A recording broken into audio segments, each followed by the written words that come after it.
Жалбыз десе жалбыз еді.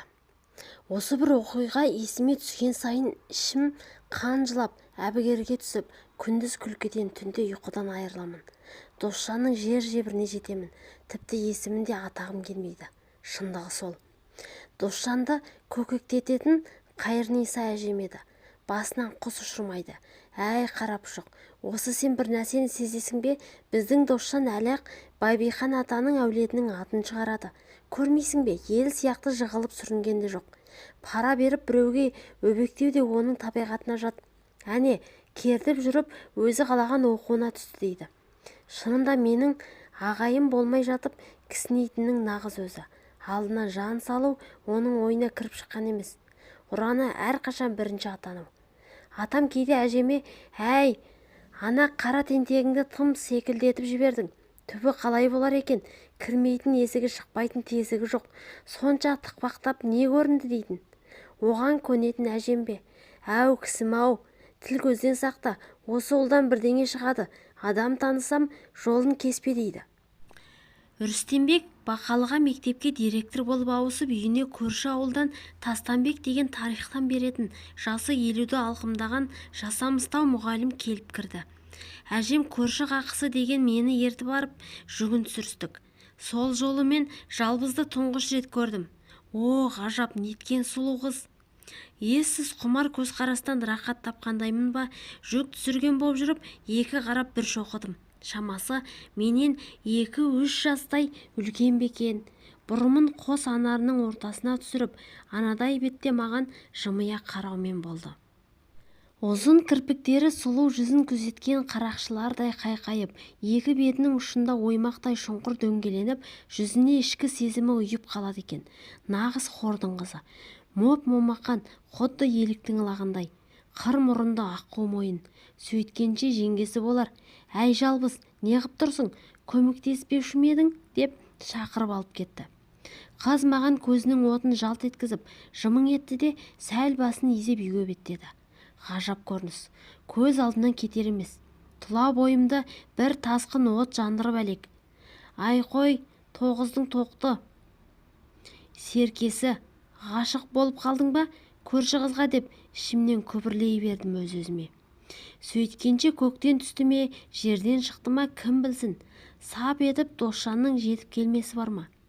Алғашқы сөзін үйесі келіншекке жеңгей көш көлікті болсын деген тілектен бастап ары қарай ағытылып қоя берді. Енді бір жөпілдемеде, әй, Есжан бауыр, мына үйде керемет сұлу қыз бар екен, көрдің бе деп сыбырлады. Таныстың ба? Жауап орнына басымды шайқадым. Пақ-пақ, қиыла біткен қиғаш қас, қалаш кірпіктер деп күңкілдеді Досжан. Ақындығы ұстап арқасы қозып кеткен шығар шіркіннің. Әжемнің жаттанды сөзі ғой бұл. Шындығында менің бауырым ондайда өнерден кемде емес. Аудандық газетте бір-екі өлеңі жарық көріп, әжем ауыл үшін ерсілі-қарсылы шапқылап, мақтанып есі шыққан еді. Бекетай бабамның киесі қонды Досжаныма дейді. Содан бір күні атам күндей күркіреп ашуланып қойдырған. Қалай екен білмеймін. Әйтеуір атамның Досжанды суқан сүймейді. Онысы несі екен, өз немересі ғой деймін кейде оңашада. Әй батыр, қызықты есті. Мына қыз мылқау екен деді. Үйге бір бума әлде нені кіргізіп қайта оралғанда Досжан. Не дейді деппін. Сөйдеймін деп Досжан жырқылдай күліп жіберді. Немене ғашық боп қалып пең? Анда-мұнда бұлтаруға шама жоқ. Құлағыма дейін қызарып кеткен шығармын. Адам деген пенде ғой, кейде мойындап тұрып мойындамайды. Рас, ғашық емес шығармын, бірақ сұлуға қызыққаным тайға таңба басқандай анық. Жоқ дей беріппін. Онда бұл қыздың әуселесін мен көрейін. Оған мылқаулығы емес сұлулығы кінәлі. Сұлуды қанша сүйсем де көпсінбеймін. Досжан Омар Хайямның белгілі бір рубаятын қайталай ала, көздерімен ала, жан-жағын тінтіп өтті. Досжан қадалған жерінен қан алады. Әжемнің оны мақтардағы белгілі әліпбиі ғой. Адырам қалсын. Заманыңның шабуы солай. Ащы шектей созылған өмір кімді жарылқап еді? Мөлдірін сүзіп іш, малтап кеш дейді. Досжанның сөзін өңім емес түсімде естідім дейінші. Бар дүниені Құдай жалбыздың бір бойына сыйлап, тілден несіне айырды екен? Сол жалбызды Досжан сүйіп қалды ма, жебедей қадалуын қарашы. Әділетсіз еркінсіген сөзін қара.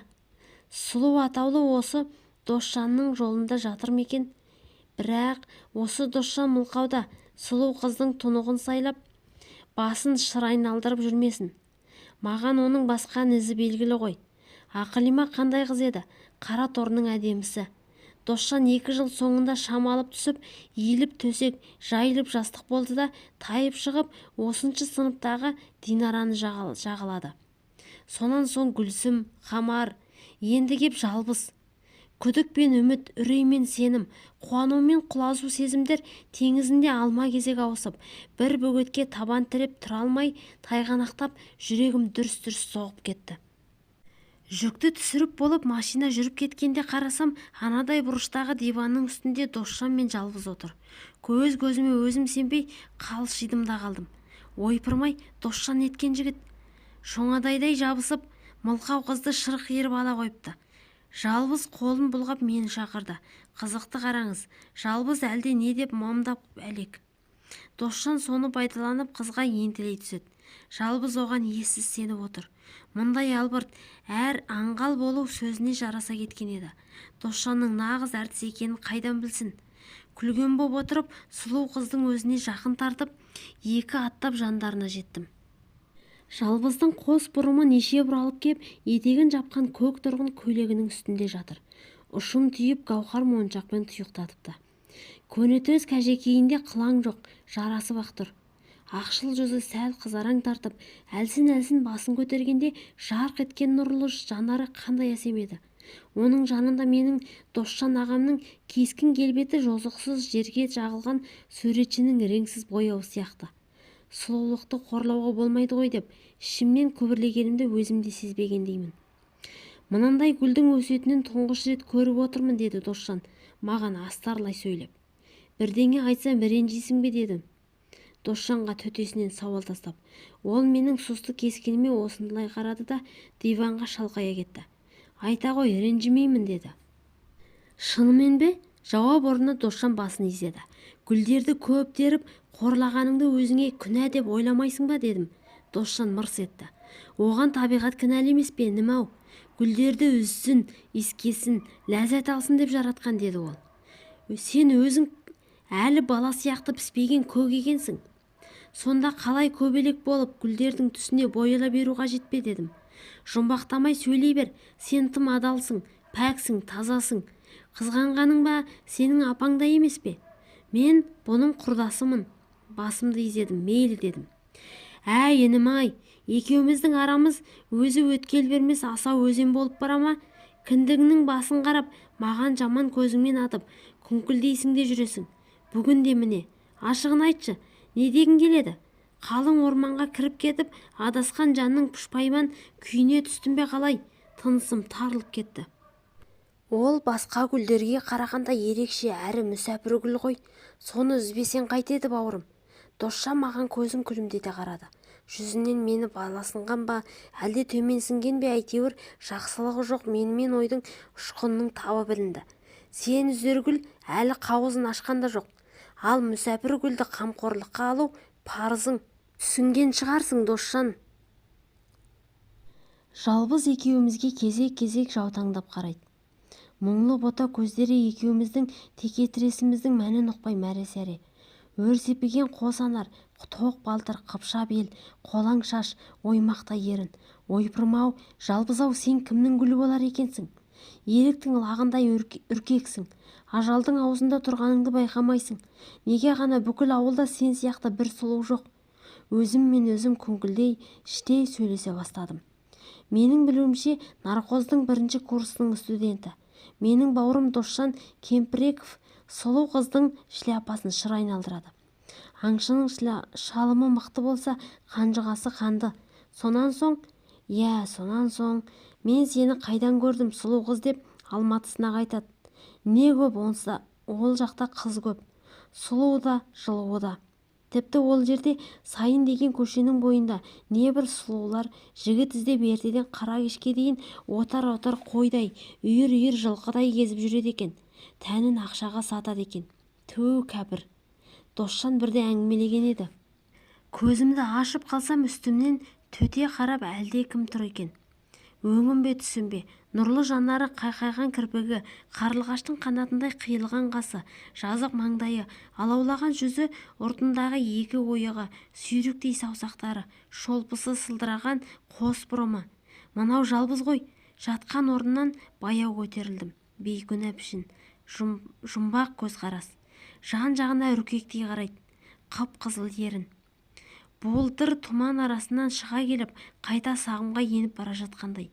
Үстінде үлбіреген көкшіл желбірлі көйлек. Жел өтіне тербеледі екен. Кеудемді көтеріп алдым. Түсім емес, өңім екен. Мылқау қыз одағай қимылмен жаныма жалп етіп отыра кетті. Үсті басым былғанар-ау деген секен болсашы. Бұрын соңды көршінің қызы маған бүйтіп батылсынған емес. Әлде неге асығып апты қолы. Сезімін ішіне бүге алмайтын тірлік. Қораның үстіне қалай ғана орғып шығып кетті екен. Ақтөс қауып алса, Құдай сақтаған шығар. Жалбыз-ау жалбыз, Ақтөс саныңнан ап деп тістесе қайтесің дедім. Ару қыз менің ымымды түсінді де сықылықтай күліп жіберді. Ол ит мені таниды. Құйрығын бұлаңдатып маған еркелейді. Анау күні Досжан екеуміздің артымыздан қалмады ғой деді. Жалбыз ымдап. Шын айтып тұрсың ба жалбыз-ау дедім. Қызды өзіме қаратып, қос иығынан қымқыра ұстап, сілкіп-сілкіп жібергенімді өзімде сезер емеспін. Көңілің қандай пәк болса, жүрегің сондай асау екен. Сезіміңді ішіңе бүге алмайсың. Табиғаттың берген мінезі ғой. Мылқау адамда жасырын сыр болмайды-ау сәсте. Менің бауырыммен бірге қыдырдың ба деймін. Жалғыз бота көздерін төңкеріп тастап, төмен қарап ұялған сыңай танытты. Көп қыдырдық. Таң атқанша қол ұстасып, иә, ағарып атқан таңды қарсы алдық. Өңім бе түсім бе, көкірек тұсыма балқыған қорғасын құйылып жатқандай. Орнымнан тұрып, ары-бері сенделіп жүріп кеттім. Оралып кеп жалбызға төндім. Қыздың жүзі нұрланып, батып бара жатқан күннің шың ұшығына түскен түлкі жөн қызғылт арайға міз бақпай телміре қарап отыр екен. Қарашы анау тұсқа. Шың басында да қызғылт гүлдер өседі екен. Маған оны сенің бауырың Досжан айтты. Міне, оллахи-биллахи, жалғыз сұқ саусағымен мойнын қайшылады. Мына мен де сондай гүлдерге ұқсаймын ба? Жалбызға қарай бердім. Мылқау қыз Досжанның әдемі теңеуін қайталап отыр. Сонысында өзі де қуанышты. Ал енді сен оған гүл емессің деп көрші. Сұлу қызды ешқашан иландыра алмайсың. Адал адамның өмірі әппақ көңілдер мен сартырап сағыныштардан құралады деуші еді асылы мұғалім. Оны менің бауырым Досжан сияқты қолтығына су бүркіп, қолшоқпар әжесі бар, бір сәттік қана махаббат әлеміне құмар, кеудесі моқ жігіт сымақтар қайдан ұқсын. Жалбызға жаным ашыды. Жүрегім шоқ түскендей дызылдаса да, шындықты мылқау қыздың қуанышының бір сәтіне айырбастап жібердім де басымды изедім. Мен осы сұлумын ба деді енді бір сәт ол. Орнынан тұрып кетті де қос қолын аспанға созып, жүзін құбылаға бұрып, оң аяғын алға қарай жіберіп, мүсіндей қатты да қалды. Сұлумын ғой, иә? Жалбыздың жанарынан бір тамшы жас мөлт етіп көрінгенін байқап қалдым. Қуаныштың ба, қайғының жасы ма белгісіз. Есімнен адасып қала жаздадым. Қасы дір етіп маған бір қарады. Жауап күтті. Басымды изеймін. Осы бір сұлу көріністен айырылып қалатындаймын. Міне, қыздың жүзін аймалаған қолаң шашы батқан күннің алғызыл алауына малынып жұмбақ бір түске боялыпты. Алма жүзіне мейірім шуағы ұйып қалыпты. Мынау күллі әлемге мен сұлумын, маған қараңдар, мен сағыныштың, әппақ көңілдің гүлімін дейтіндей. Сезімге ермей көр, ақыл естен адаспай. Досжанға қалай қиярсың мына періштені? Мені жалбызбен алғашқы кездескендегі ессіз құштарлық көңіл төрінен қайта бас көтеріп бағындыра бастады. Табанымды тіреп тұра алмайтын сумаңдаған суы ғой билеп барады. Өйтпегенде қайтерсің, тәкаппар тірлігі өзіне жарасып, жүрегіңді бұлқындыра соқтырады кеп.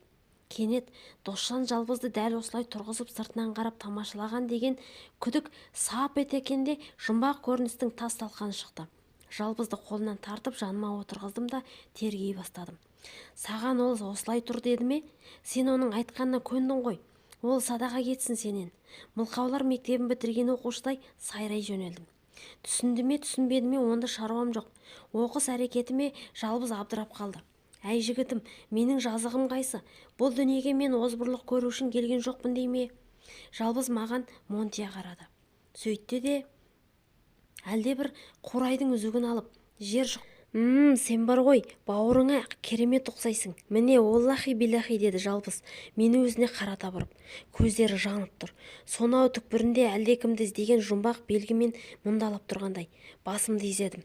Көрдің бе, мен қателескен жоқпын, ә? Сенен өзгешелігі оның ортында кіп-кішкентай меңі бар. Ал сенде жоқ. Ол сенен биіктеу, көздері ойнақшып тұрады. Ал құшақтаса оттай ыстық. Ондай жігіттер бұл ауылда жоқ. Сол бір сәттегі жалбыздың қуанышын көрсең. Бас салып бетімнен ернімнен сүйіп алсын. Сасып салбырап, не істерімді білмей есім шықты. Лап еткен өтпелі сезім бе, шын ғашықтық па, онысы маған жұмбақ. Бірақ ішімді қызғаныш өрті шарпып өтті. Нағыз ғашықтық мылқаулардың махаббаты деп күбірледім жаңалық тапқандай. Шындығында жалбыз маған мақтану үшін келді ме? Адам деген пенде емес пе? Досжан мені қызғансын, өкінсін деп әдейі жіберген шығар. Жеңісін тойлағанын білдіргені ғой. Мүмкін емес. Ол менің бауырым емес пе? Мылқау қыздың иығынан түртіп, кімді іздеп жүрсің дедім, даусым қатқыл шығып.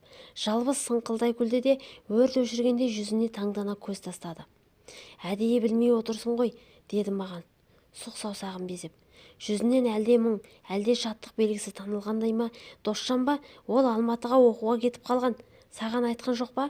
Қолымда ары-бері ербеңдетіп, ымдап түсіндірдім де келесі сәтті күттім. Жалбыз үркек жанарымен шын айтып тұрсың ба? Әлде әзілің шығар дегендей жалына қарады. Иә, ол қалаға кетті. Иә, солай сұлу қыз дедім, екілене. Сұлуды ренжітуге қимайды екенсің. Әп-сәтте күн батып, түн келіп жеткендей. Қос жанарынан атқып шыққан қос мөлдір тамшы төмен қарап бетіне сырғанай жөнелді. Жүзін мұң кіреу келеді. Иіні қалтырап, құбылаға қарағыштай берді. Мына бір қамшының сабындай қысқа ғұмырында адамдар неге бірін-бірі тастап, алысқа сапар шегеді екен дейтіндей. Сен өтірік айтып отырсың деді бір сәт, жалбыз көзіме көзін қадап. Мұндайға еркек шіркін қасарысып қалмаймыз ба? Көзімді көзінен тайдырмадым. Сен де қатыгез екенсің ғой деді ол. Жалбыз біраздан соң кейін есін жиды. Қызды пұшайымен күйіп жеткізген өзімде оңбаспын ау. Дүние шіркін жанып өшкен өрттей ғана бір тірлік өтпелі сезім, өкінішті сағыныш. Жалбызға осы бір өмір ережесін ешкім түсіндірмеген ау шамасы. Мәңгілік дүние жоқ. Енді ұқтым. Мені Есжан деген ғой. Осы бір үн осымен 3-ші рет қайталанды. Өзімсіген жылылық бар даусында. Ол қашан келеді? Жалбыздың маған сұқтанған қос жанарының түкпірінен жақсылық хабар естірмін деген нышан аты ойлап тұр. Не деу керек? Сұлу қыз енді иығынан төмен қарай түскен қолаң шашын саусағымен тарақтап, сонау көкжиекке маған бір көзін жыпылықтата қарады. Жан дүнием қопарылып сала берді. Кенет селк еттім. Жалбыз мені ожар қимылмен білегімнен тарс қып ұстап бұрқ етті. Кеттік. Қайда? Жалбыз жауап қатпады. Алға қарай сүйрей берді. Осы бір тірлігінен жаны рақат табатындай-ақ. Алғашқыда тартыншақтағанымен қанымыз қызған соң жарысы алға беттедік. Бетіміз қаракөз бойы. Өзен суы анадайдан күмістей жарқырап қоя бергенде жалбыз мені түртіп былбырлап жөнелді. Сенің Досжан бауырың екеуміз мына жағажайды осыдан 2 күн бұрын түнімен қыдырдық. Әкем ауданға кетті ғой, шешем шаршап ерте ұйықтап қалды. Жалбыз сықылықтай күлді. Мен Досжан шақырған соң үйден қашып шықтым. Сөйтті де сұлу қыз басын төмен салып үнсіз қалды. Иіні дірілдеп жанары жасқа толды. Ол маған қалаға кетемін деп неге айтпады? Қой көздерінен әлде бір қорқыныштың табы сезілгендей. Досжан енді келмей ме? Жалбызға жаным ашып аяп кеттім. Қапелімде ол оқуда ғой, сонау Алматы деген қалада. Келесі жазда келеді, сонан соң қайта оқуға кетеді дедім. Жалбыз алғашқыда ақша жүзі айна бетіндей жарқ етіп төңкеріліп түсті де артынша қалпына келді. Сен әлі кішкентайсың ғой, көп дүниені түсіне бермейсің. Мен оны сағынатын шығармын. Ол мені бұлай құшақтап алды ғой деді. Жалбыз мені өзіне тартып. Өн бойы от боп жанып тұр. Қимастық пен өкініш көңілін тербеп толқып келе жатқан аруды кінәлауға қимадым. Ет жүрегі тілініп, сыздап ауырған шығар. Байыз тауып бір орында тұрақтар емес. Сумаңдаған сан ой сан саққа сүйредей жөнелді. Әй, Досжан-ай, жалбызды осыншама әуре сарсаңға салатындай не жазып қойдың оның маңдайына? Сиқыршыдай арбадың ғой сен мына сұлуды. Енді міне бар дүниені сенің бір ғана бейнеңе айырбастап кетердей боп, жалбыз әлек. Нұр шашқан жанары сені іздеп шарқ ұрады. Бұл жалбыз өзің әурелеген шөпжелке қыздар емес, мылқау қыз демеп пе ем? Туа саламынға батып, тағдырың ұзын шыбынынан таяқ жеп, бебеулеген мұңлық. Нені бүлдірдің, Досжан бауырым деп, ен далаға айқай салғым келіп кетті. Сөйткенше жалбыз мені бұрып құбылаға қаратты да, басымды түзеп, шалқақ ұстатып, өзіне қарай бір қадам аттатып, осы қалпыңнан тайма деп әмір берді. Құдды бала сияқты. Сен Досжансың деді. Сонан соң ымдай күлкі деп. Сөйте де оң қолын қажекейінің қалтасына салып, ұқыптап ақ қағазға оралған түйіншекті алып шықты. Сен одан аумайсың, ал көзіңді жұм. Еріксіз әмірге бағындым. Оң қолымен ұста. Оның анам да бір кезде әкеме осындай сый тартыпты. Ол не? Үн жоқ. Қалшиып тұрмын. Жалбыздың өзі айтқанша бұйрықты бұзбауым шарт. Біраз уақыт өтті. Тіпті қыздың демі де білінбейді. Көзімді ашсам, жан-жағым тып-типыл. Қара көздің бойында жападан жалғыз, сымсыз бағанадай қақайып тұрмын. Оу, бұл мылқау қыздың не ойлағаны бар? Жалма-жан түйіншекті ашуға кірістім. Жалбыз мені сыртымнан бақылап тұрмасын. Жоқ, көк желбір көйлегі желбіреп өз үйіне жақындап қалыпты. Таң тамаша тірлік. Қызықты қараңыз, түйіншектің ішінде жан-жағын жүректің бейнесін оюлата тоқылған ақ жібек орамал. Ішіне жалбыз плюс Досжан тең махаббат деп тігіп жазу жазыпты. Эх, дүние-ай, аққан селдей, соққан желдей өкінішті жастық шағай. Ешкімге дес бермес асау махаббат деп күбірлей бердім. Жалбыздың маған беріп кеткен кестелі орамалын Досжан ағайым демалысқа келгенде өзіне сыйлармын деп жүргенмін. Сәті келмеді. Айтқаным айдай келді. Қыстық семестрден соң-ақ Досжан қара көрсетпеді. Жалбыз сол бір кездесуден кейін біздің үйдің маңайын аттап баспады. Тек анда-санда жүз көрісіп қалғанда басын изейді, солғын амандасады. Көбіне үйдегі інілерін бағып үйден шықпайды. Бір күні сиыр сауға шыққан әжем ойда жоқта жаулығы аспанға ұшып кетердей боп желпілдеп алқынып-жұлқынып кіріп келді. Құлыным, жарығым, қолынан ұстап батасын беріп кетсін дегені ғой. Кісім-ау, не қып жатырсың? Құдай жарылқады деген даусынан оянып кеттім. Қолына сүт сауатын шелегі бар әжем ауыз үйде есік пен төрді кезіп жүр. Әй, қарапұшық, жеңгелі болдың, сүйіншім өзіңнен дейді. Досжанның әдеті ғой, болмай жатып кісінейтін. Бірінші курсты бітіре салып үйленіпті. Жеңгеміз сонау Торғай жақтың қызы көрінеді. Мұғалімдер даярлайтын институтта оқиды. Әжемнің қол құлағына сөз тисінде жарты ауыл құлағдар болыпты. Досжан тал түсте Молалы станциясынан түспек. Екі ара 30 шақырым. Жеңіл машинамен қарсы алу керек. Жедел хаттағы жазылған жай осы. Әй, сол балада құйрығына шоқ байлап жүреді. Бесіктен белі шықпай жатып әйел деген не?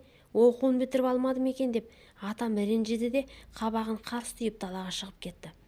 Өз басынан көрінгеннен соң айтады ғой, мені 30-ға келгенде зорға алған, қу кедей. Қазіргі жастар өзі біледі деп күңкілдеді әжем. Түннің бір уақыты болып қалыпты. Сәл уақыт дамылдайын деп әдеттегідей қора артына жиналған шөптің үстіне шығып жатсам, бір сәт көзім ілініп кетіпті. Әлдекімнің жұлқылай оятқаннан көзімді ашып алдым. Тағы да төбемнен төне қарап жалбыз тұр. Мылқау қыз, жүрегім су етті. Досжанның үйленгенін естіп, қолда аяққа тұрмай кеткен-ау шамасы. Енді не дедім? Басына шыт байлап, көнетөз күпәйке киіпті. Аяғында бауышып алған қонышты бәтеңке. Қалай ана қыз менен сұлу ма деді, мені өзіне қаратып. Жоқ деймін. Сен одан 1000 есе сұлусың. Солай ма?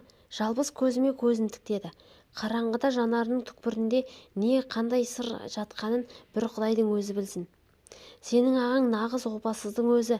Сен оған тартпа, жарай ма? Жалбыздың даусы дірілдей шықты.